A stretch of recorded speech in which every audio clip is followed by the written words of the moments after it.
আজ 8ই মার্চ আন্তর্জাতিক বিশ্ব নারী দিবস। এই নারী দিবস উপলক্ষে দিনহাটার গীতালদহ বিকাশ সমিতি ও প্রমীলা বাহিনীর যৌথ উদ্যোগে একাধিক কর্মসূচি পালিত হয়।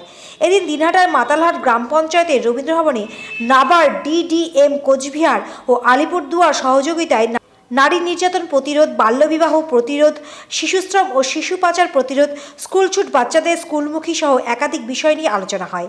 উপস্থিত ছিলেন দিনহাটা মহিলা থানার OC Sanchita Chakraborty, 7 mile Satish club ও পাঠাগারের অ্যাডভাইজার তপন চৌধুরী, গীতালদহ বিকাশ সমিতির সদস্যবৃন্দ ও প্রমীলা বাহিনীর সদস্যবৃন্দরা।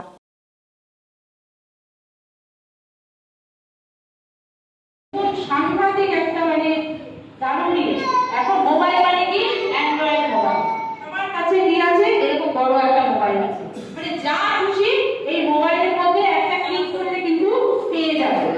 এবার কি হচ্ছে, মেয়েরা বা ছেলেরা আপনাদের যারা বিয়ে নতুন ছেলেগুলো সবকিছুই করবো আমি, এরা কি করছে, ফেসবুক প্রথমে মোবাইলটা হাতে পাওয়ার সাথে সাথে সকলে কি করে জানেন তো, একটা